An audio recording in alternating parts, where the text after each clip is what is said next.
Tonight on True Believers, with the entire world still mourning the tragic loss of Twinkies, many are asking who's to blame: greedy corporate CEOs, corrupt union bosses, or third-rate supervillains. But first, we read fan mail from Uncanny X-Men #7, featuring the most unusual teenage group of all time. I'm James Heyer with Enrique Ramirez, and backed by popular demand by absolutely no one, Schaefer Bonner. All this and more coming to you right now. All right, guys, this is exciting, isn't it? This is our 6th episode. Big 6. And actually, Schaefer is with us today, but he's with us in person. In person. Which is very exciting. The smell is terrific in here, by the way. It's overwhelming. What we're doing today, we're doing X-Men issue #7. And of course, X-Men is one of the most popular Marvel comics nowadays, with characters like Wolverine and Storm and... Oh, wait, who are these guys? What does X stand for, James? Well, X-Men, according to the first issue of X-Men, Professor Xavier named them the X-Men, not because of his name Xavier, but because of their extra powers. Extra. Yes, But doesn't get it. that word start with E? Shouldn't they be the E-Men? It should be the EX-Men, yes. But back in these days, aside from Xavier, we had Cyclops, Marvel Girl, who was Jean Grey, Beast, but he wasn't very hairy, and 2 lesser knowns, Iceman and Angel. Oh. So, Schaefer, you've read some of these. What do you think of these? I think they're terrible. I think they really suck. Well, apparently you're not the only one, because I think they only made it to like issue 67, I believe. That's not a bad run. No, it's not bad, but they were canceled while all the other, Spider-Man and all the others were running. Yeah. So I mean, they're similar to a lot of other comic books. I don't think they really got going until Giant Size X-Men. Really? Is that your expert opinion? It's my expert opinion. Schaefer, in your expert opinion, why did it get better at giant-sized X-Men? Is it the giant? Well, they got a whole new cast of characters. They reinvigorated it, and Chris Claremont started writing. And He didn't write Giant Size. Though. He didn't write Giant Size. Well, no, he didn't. I forget who wrote it, but yeah. Some guy. Listen, you're not gonna fist fight. I think it might have been Roy Thomas, but I don't remember. I still hate X-Men. I don't know why. Even the new ones? I can't get into it. You don't like Hugh Jackman? Hugh jacked up? How dare you, by the way. No, but yeah, these are basically... If you look at the first page, they're graduating, which is really hilarious because they're a team of... well, first off, they go to a school, which is actually a front for for Xavier to train them to be superheroes, right? Or touch them. Or touch them, sure. In the case of Marvel Girl, probably. But so Xavier's got them over at the school. No one questions the fact that there's only 5 students at this entire school, which is kind of odd. And secondly... Very exclusive. Secondly, they're supposed to have secret identities, but he's taking a graduation picture with them in their secret identity costumes. Who's he going to give this picture to? Is he just going to like put it up on his wall but never show anyone? What if it gets robbed? The way it works is he takes the picture and then charges them, depending on the package they want, either $20 or $150. But they can't show it to anyone. No. I'm sure Angel could show it to his parents. I bet they know that he's an angel. Sounds like a racket. I think Schaefer's up the right tree here. Mm-hmm. Here's $90. Here's your picture. Don't show it to anyone. Well, I think Xavier is that. I think he's got an entire racket going where he just takes pictures of teenagers. I think that's what it's all about. Real motivation here. Yeah. See, he's psychic, so he can control their minds to make them take off their clothes. Is that in one of the episodes? See, I made them think they spilled the paint.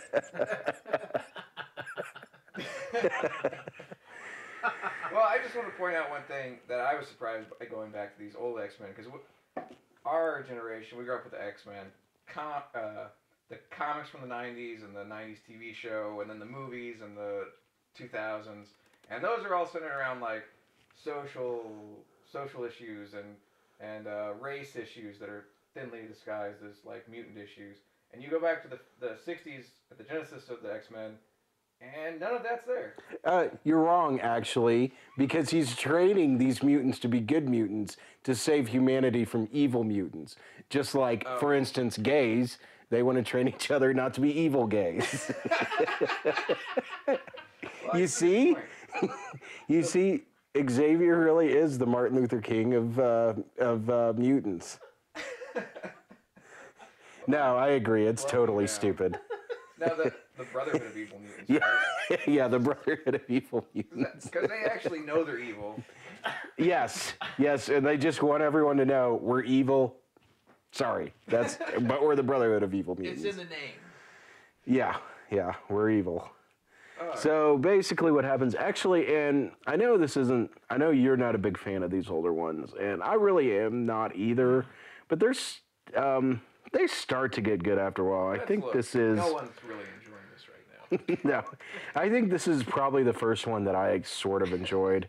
Like, right when they're done taking the picture, Marvel Girl says, "Hey, Professor X, let me lift you with my telekinetic powers and put you in your chair." Isn't that fun? And then Iceman notices, "Hey, Xavier, these diplomas are blank. What the hell is going on here?" And he's like, "Well, you see, you still have to earn your real school diplomas. These are just your superhero school diplomas." It's like University of Phoenix. Yeah.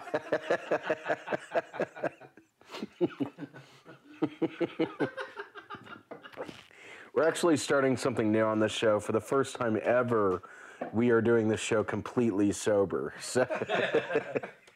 Oh, you know, the hosts aren't having fun. The listeners really aren't having fun. That's right. So anyway, Xavier's like, "Hey, I'm getting the hell out of here." So he leaves them, and he says, "One of you will be a leader, and I'll tell you which one later." So we're gonna find out later. Just like that. Yeah. I want to do it. He's I'm gonna choose by drawing straws. So meanwhile, we have we're at the hideout of the Brotherhood of Evil Mutants, where we have Mastermind trying to hit on Scarlet Witch. Oh, okay, well, that's And Scarlet Witch, as a lot of you know, will end up being an Avenger very soon. She ends up being a superhero. And, man, not a whole lot's going on. Magneto gets kind of pissed. We are completely sober.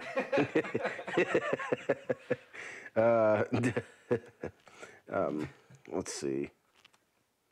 Oh, here, this is interesting. This is the first issue where we meet Cerebro. Magneto Cerebro. Remember we went to go see X-Men United together, and you guys said that the whole movie, and I didn't get it. And I was like, you guys are giggling and laughing. And It's from Riff Tracks. Okay. Yeah. Now I know. Cerebro.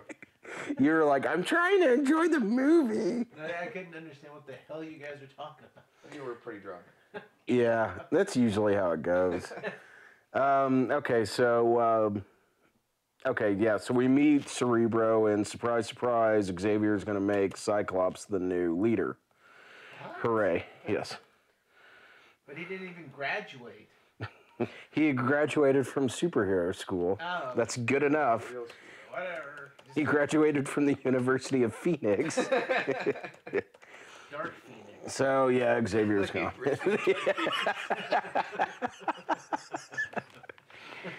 So let's see. This is kind of so Xavier leaves, and then we've got the other four losers come in, and they say, "Hey, I guess you're the new leader, huh, Cyclops?"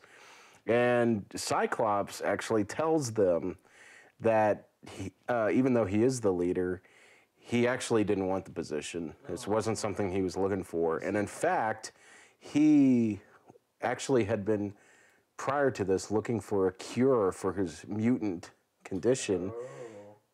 But Xavier talked him out of it. Now, keep in mind, Cyclops' powers, Schaefer, go ahead and explain his powers. He shoots lasers out of his eyes.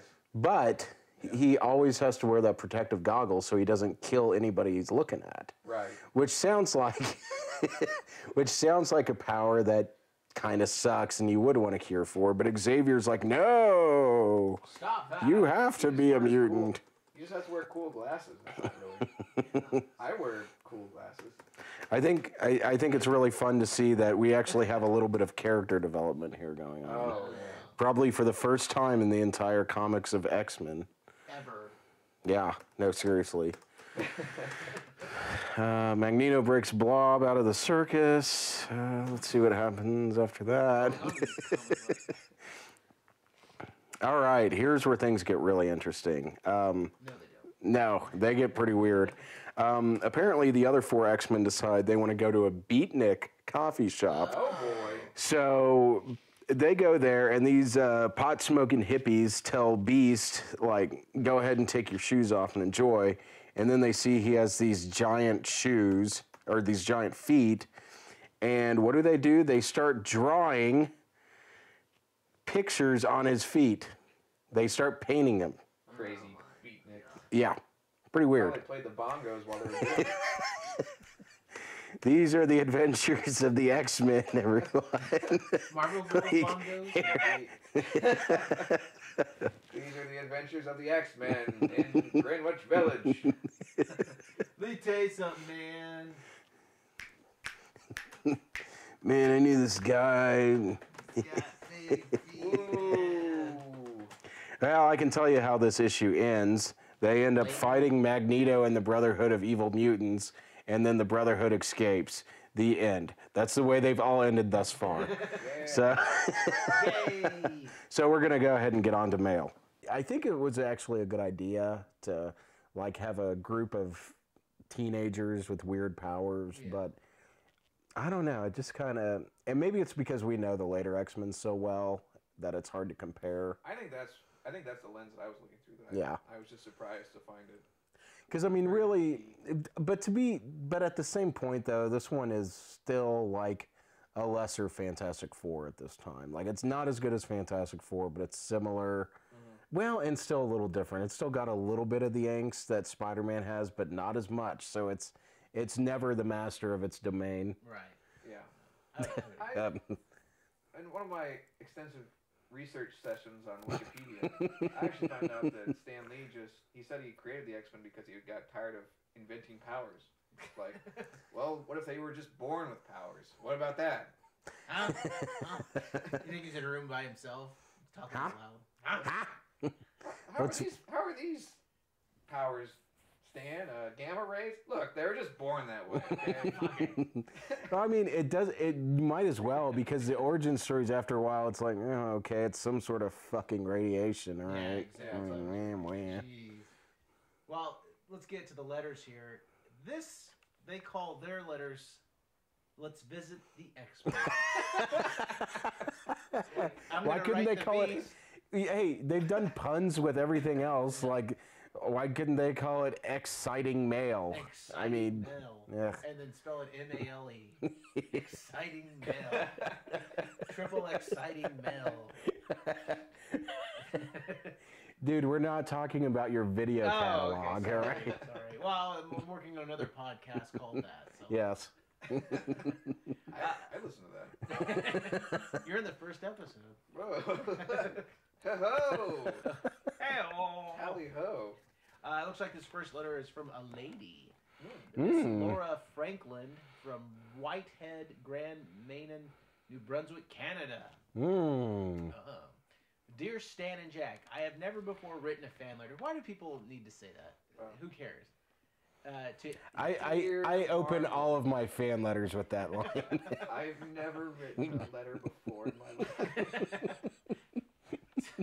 So, I'm sorry for the grammar. Okay, she goes on. To any magazine, comic or otherwise, but I felt impelled to do so now in the interest of one of your best characters. Please do not write out Professor Xavier from your X-Men. He is by far the best character in the series. His performances against the Vanisher, and the Blob were outstanding, and I should think would have convinced anyone that he definitely belongs among the X-Men permanently. My husband is no comic magazine reader, but he has become a regular reader of the X-Men. He instructs me. Oh, Whoa. he instructs me. He hits me to warn. He instructs me to warn you that if Professor Xavier is no longer featured, you will never buy the book again and start beating me. I have been reading comic magazines perhaps as long as they have been in existence, as we know them. And yours. How old is she? No. Back in 1902, and yours are really unusual. The unique appeal, of course, is mainly the marvelous characterizations, characterizations. The actions and reactions of your heroes are apt, amusing, and convincing. If the opinion of a comparatively elderly reader, I am 33 years old, and never felt apologetic about my interest in comic magazines. Only if she lived during these days. Yeah, no kidding. Any value. Your Marvel group of comics is the best literature in its field, with thanks for many entertaining hours. And Stan or somebody writes, "Yippee!" No sooner do we send poor Xavier on his merry way than we receive the above letter. Well, take heart, Mr. and Mrs. Franklin.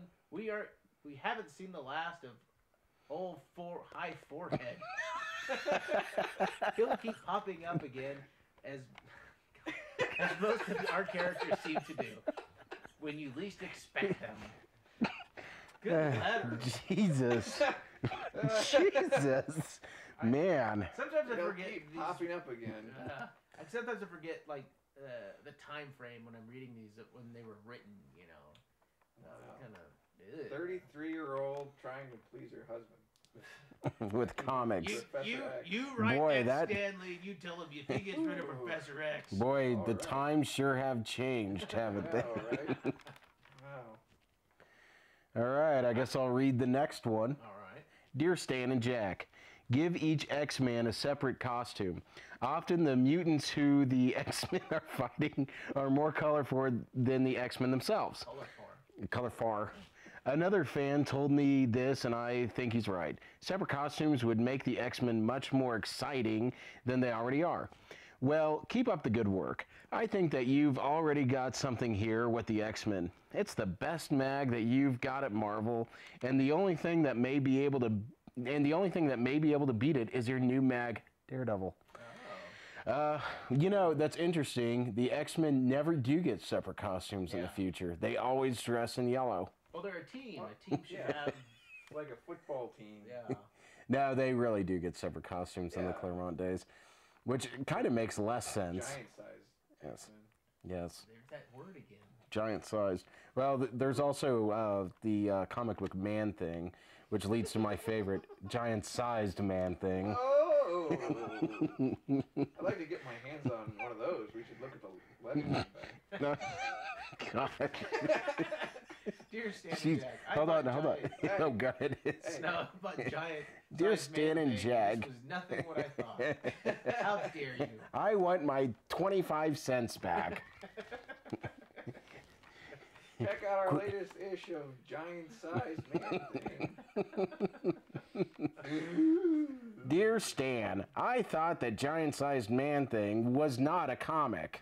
Thanks a lot, ass. Okay, well, anyway, the guy who wrote the real letter, was Jim Rousseau from South Bend, Indiana. Stan writes, "It's okay with us, Jimmy, as long as we keep it in the family, the Marvel family, natch." I think that's a slang word for pussy. I think so. As for separate costumes, how do you feel about it? How do you feel it out there in Marvel Land? What? I don't know. We should stop drinking. Maybe we should start drinking. Here we go. Dear Stan and Jack, The Angel is Trapped was a great story, and I was glad to see Cyclops getting in the act more than usual. He's the best X-Men, mainly because he's more sensible than the others, and doesn't seem like a teenager. I don't care too much for most of your teenage heroes, mainly the Torch. Jerry Phillips, Yukon Avenue, Torrance, California. Why would you buy a comic about teenagers then. Yeah. If you don't like them. Is it because you don't like teenagers, Jerry? Or because you don't like the way we portray teenagers? Anyway, Cyclops, thanks to you and the torch, says, go on back to Yancey Street. Boom! Yancey Street. You just got Yancey snapped on Street. by Stan Lee, bitch. Yeah, he got natched. Uh-oh, here we go. Oh, this next one's exotic. Yes. This is from, shit. Oh, Frederick Puhan, the U.S. Embassy in Bangkok, Thailand. Ooh, Bangkok. Bangkok. Dear Stan and Jack, here in Bangkok, Thailand, we get X-Men, Avengers, FF, Spider-Man, and other members of the Marvel cast. I can hardly wait to see what happens in the X-Men stories. Keep up the good work, for we here in Thailand appreciate your fine stories. Not great, just fine. And that was a pretty short one. I mean, we'd think he was, stationed there, I would guess? I don't know. Well, thanks for the conversation, guys. I don't give a shit. Stan writes, much obliged, Fred, and for your patience to see what happens in our yarns. We've heard from other readers that even after you read them, it's usually tough to figure out what in the blazes was going on. So does this just mean he doesn't even know what's happening? All right. To me, that means we just write them. I don't know what's going on in this comic book. I'll be excited to read them too, Jerry. All right, here we go. I stopped writing them 5 years ago. I just write the same story over and over again. Let's see. Dear Stan and Jack, the X-Men are great, wonderful, and stupendous. They are different from any other comic group. Every time I finish one, I feel as though my brain has been has been drained of all its power.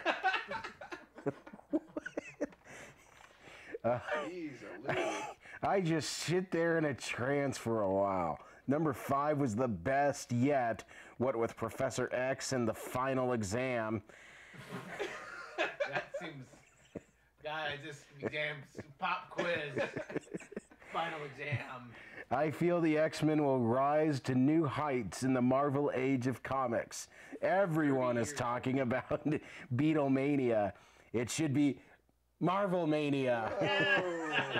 And that's Larry Walters right down the road from Oklahoma City, Oklahoma. How you doing, Larry? Yeah. From Okie City. From Muskogee. And here's what Stan has to say. It's gonna be a long one. Heck, we always thought it was. I feel like we should have read that issue. It makes me want to read it. The final exam. I'll tell you what the final exam was actually. Through the whole issue, Professor Xavier is like, oh, I've lost my fucking powers. And then he like lays in bed all day. He's like, I can't help you. I'm a useless human being now. And so the other X-Men once again go fight the Brotherhood of Evil Mutants. Like, you get kind of tired of those guys after a while. He just had gas. No, it turns out at the end he was faking it the whole time, and that was their final exam, was to beat up Magneto without his help. Yeah. What a douchebag. Dick move, Captain. That's just lazy teaching right there.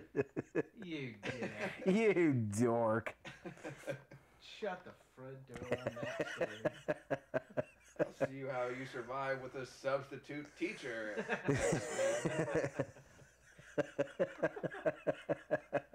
Substitute teacher is a buddy from his 30 years ago.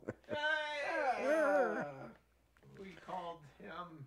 We used to play croquet all day long His nickname in was Winchester. That doesn't make sense. Does it? It does if he doesn't have balls. All right, I'm going to call dibs on the last one, guys. Oh, fine, sure. Dear Stan and Jack, thank you. Dear Stan and Jack, X-Men is my favorite. Already, I don't believe this one. Already, I think Stan Lee wrote this. The cover of the May issue was very striking. The thing that appeals to me most about the X-Men, when they're in costume training in the Danger Room, I really like that bit. The Brotherhood of Evil Mutants with the exception of Mastermind, consists of pretty corny characters and even cornier dialogue. But the way they operate is all right. Anyway, I wish they'd finally get captured once, even if they escape later. Why can't they lock these guys up? By the way, if the Scarlet Witch is Scarlet, how come she's always green on the cover? Yeah. Taking away Iceman's boots, as far as I'm concerned, was a mistake. He looks ridiculous without them. And Hank, a.k.a. Beast McCoy, looks ridiculous with those glasses and his hair the way it is. The rest of the X-Men are okay. I'm dying to see Scott Cyclops Summers topless. Show some affection for Marvel. Well, wait, I added that. I think that was a Show some Freudian. affection for Marvel Girl. It kills me the way you guys put off the romances. So how about it? Have Scott take her on a date or something. I sincerely hope that X-Men will continue to be published for a long time. They're probably your most original group. Rocky McDevitt from West Covina, California. Covina. And Stan writes back, sometimes we change the costume's color on the cover just to balance the design a bit, Rocky. As for the X-Men dating, have a heart, pal. Give them some privacy. Whoa. Yeah, boom. Sometimes we change the color. I don't believe that. I think it's usually an inking. Well, she's usually green on the cover, and it is weird. But her name is Scarlet Witch. Yeah. Who knows? I think it doesn't. I think the inking probably doesn't go well with whatever the background color is. Probably. I think that's what he meant by that. But was there anything interesting in that letter, or was it all a bunch of hot air? A lot of hot air. It's a letter from a nut job. Typical. Well, it's funny. Cyclops and Jean Grey will never date, actually. It never happens in the comics. Yep. Just a casual banging. Well, here's some special announcements. Before we go any further, we want to know one thing. Have you read our big new annuals yet? If not, don't waste another minute. They won't remain on sale much longer. And if you didn't know, they are Fantastic Four #2, Spider-Man #1, and Marvel Tales #1. All of those are more exciting than this episode of X-Men. Yeah. We won't discuss our Millie the Model annual in this section. Sorry. Stupid. Okay, now down to business. All those in favor of Scotty being Professor X's deputy leader at the X-Men say aye. All opposed, write and tell us about it. However, we'll take a guess right away. Most of you will say aye. We'll print the result later on. Well, the story, he's already the leader. It doesn't matter. He's already... Next question. Are you getting fed up with seeing so much of Magneto's merry mutants? Yes. Or do you want lots more? There's a lot... There's a lot more strong feeling on... Excuse me. There's a lot of strong feeling on both sides, so we're anxious to take account. Okay, I'm sure nobody was like, yeah, more boring Brotherhood of Mutant stories. Kill them all! Next ish of X-Men, which we haven't finished yet at the time of this writing, will contain a few surprises, and we'll try to drag in an unexpected guest star or two. So be sure to to be with us. You Bucky, know how lonely there we you go. Bucky. Bucky. Rick Jones joins the X-Men. I always think you're going to say Rick James. Rick James. Rick James. If Rick James joined the X-Men, I'd read it. Yeah. Scott, I put on the Phoenix costume.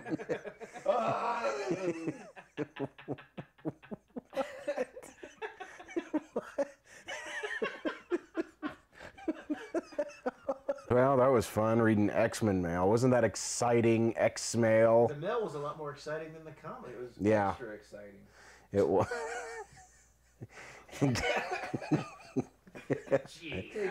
Jeez.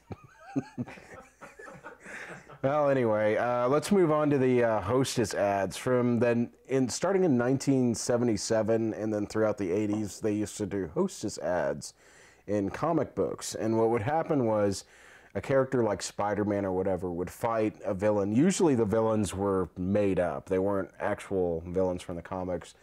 and by the power of Twinkies, Spider-Man would always win or whatever. Like for instance, we have one right here where he's fighting the nefarious Madam Web. It starts off with Spider-Man sulking. He's saying to himself, "Everyone thinks I'm to blame. I'm tired of running from the cops, but I must get through and save the harbor." Turns out it was actually the Madam Web who was spinning web everywhere. And I guess she's in love with Spider-Man, and she's doing this for his attention. Spider-Man's like, "I don't want any of that, you old biddy." And then so he arrests her, and then they all eat Twinkies. Madam Web, that love The end. fiend. Why is she down on her knees? Why do you think she's down on her knees? While she's down on her knees, she says, "Oh, for that, I'd clean up the ocean, the world, anything. Oh, golden sponge cake, cream filling." It actually says that. Is she talking about Twinkies or what? No. Spider-Man's Twinkie. First I lose Spider-Man, then Hostess Twinkies cakes. What a tangled web. Who's And writing this? idiots at Hostess. Why do you think they're out of... Look at I want to point out that the citizens are shouting, and they shout, "Yay, Ray! Yay, Spider-Man! Yay, Twinkies cakes! yay, Twinkies cakes. Yay, Ray!" I think it's yay, but I think that's a blotch on the ink. It says, "Yay, Ray! Don't take this away." I'm so sorry. Let's see, and then of course the tag at the end is, "You get a big delight in every bite of Hostess Twinkies cakes." Oh, golden sponge cake, cream filling. So there you have it. Fun fact, there later on ends up being a character in Spider-Man comics named Madam Web, who looks nothing like this. She's like an old lady, isn't she? Yeah, I don't remember what she showed up in the did. comic book. Was she in the Or, no, comic? not the comic, the cartoon on. She was on the... Yeah, that's what I know her That's where I from. remember yeah. She was voiced by Stan Lee's wife on that cartoon, by the way. Oh, really? Yep. That's sweet. No, it's not. The aptly named titled Spider-Man Spoils a Snatch. Huh, wouldn't be the first time. This is where he gives a girl of the clap. Yes, that's what happens. Basically, It's spider clap, so you didn't get rid of that. is it like spider crabs or Oh, you don't want that. They don't want any part. radioactive What crabs? about spider hiv? I was I heard bit by that's a bad. radioactive crab. So basically, Peter and Mary Jane are there, and there's a snatch, and Spider-Man spoils it. The end. Look at all that. Look at those convicts after all that So it's a snatch. threesome? They've got all that snatch down there, and he won by Hostess cupcakes. What a This wonderful is kind story. of like Popeye eating spinach. Kind of, except more sexual and gratuitous. Spoiling Snatch really takes it out of you. That's why I eat ding dongs. So who is the Snatch? Is the Snatch the series of bald prisoners? No, I think they're spoiling the snatch too. Why are there prisoners? That one kind of looks like Brad Pitt. Kind of. Maybe the snatch is referring to Mary Jane. Oh.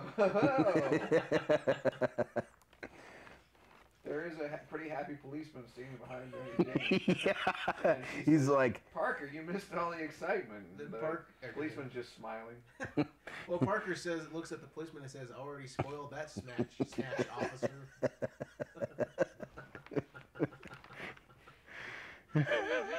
now let's check out Thor in the Dingaling family. Excuse me. Thor meets a bunch of Dinglings. space traveling space hillbillies known as the Dingaling family, and they come in with shotguns and whiskey bottles, and they're gonna go take on Thor. Thor starts fighting them, and then he says, "Thy familiar bonds are indeed strong. Pity 'tis misspent on evil, but 'tis not for the fierce power of the mystic mallet Mjolnir."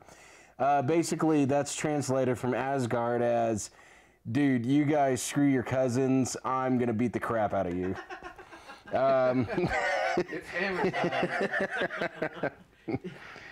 So then they save the day by giving these inbred, incestual space hillbillies a bunch of delicious Hostess fruit They were pies. just hungry and needed a little bit of sugar. Their blood sugar was low. Cherry, great, light tender crust, real fruit feeling. You fools, we almost had the yellow-haired one in our power, dumb cousins. You know what pisses me It off? looks like Thor said that in the book. It does. Look how many words are in there. I know. Like smash Have you ever read Thor comics? It's excruciating. Well, Forsooth, my lady, no, so dumb they knoweth of yon delicious snack, Oh. which is fruity deliciousness. again Asgardian for here you damn hillbillies, eat some fruit pies, your teeth are already rotten out. And Marvel wasn't the only company in on this. Hostess also worked with DC. Here we have an Aquaman special called That Dirty Beach. Over here you have a bunch, I guess the beach is dirty, and we have a bunch of men standing around the beach, and they say to Aquaman, I know I can depend upon you to remove the stain from our beaches. Without your help, our beaches are sunk. And then Aquaman responds, something smells fishy.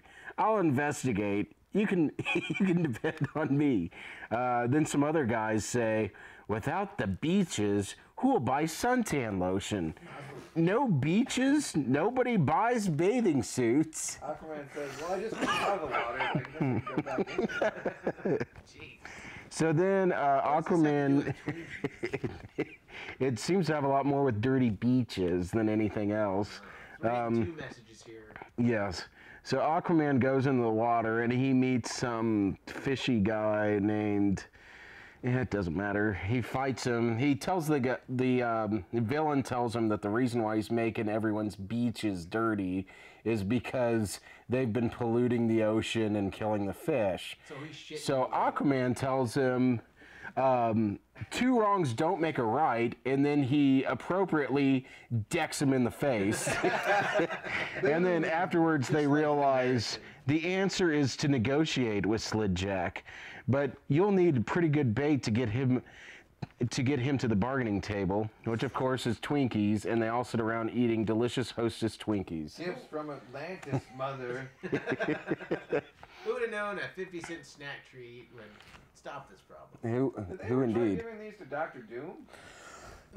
I don't know. I bet it would have. I bet it would have helped a lot. It would have been awkward. He would have tried to eat it through his mouth hole. In my mouth hole. And he's got bars over the mouth hole, so he like So that makes him more angry. crumble through it. Yeah. Why'd you make fun of me? No, they do it because he's got all that white cream around his mouth, and they snap a picture. Hey, Dr. Doom. Well, I think that pretty much does it. Actually, if you want to look at all of the Hostess comic book ads, they have them both Marvel and DC. Sean Baby's website has them. So if you're familiar with Sean Baby, it's seanbaby.com. He has them all posted in there, including some Joker ones, where the Joker gives a bunch of cops fruit pies. Is that code for something? You'll have to read to find out. Well, that pretty much does it for today. Next episode, be sure to stick around for our thrilling conclusion of more Marvel mail reading.